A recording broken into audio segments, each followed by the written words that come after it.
Sakarya'da çıkan o orman yangını, herkes sadece alevleri konuştu. Ama köy halkı başka bir şeyden korkuyordu. Yangının başladığı nokta, yıllardır kimsenin yaklaşmadığı eski bir harabeydi.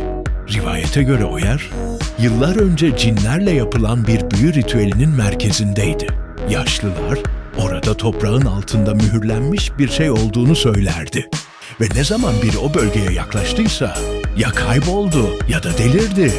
Yangının çıktığı gece, köylüler tek bir çığlık duyduklarını söylüyor. "Beni buradan çıkarın." Resmi açıklama yıldırım çarpmasıydı. Ama video kayıtlarında yıldırım yoktu. Sadece karanlık ve o çığlık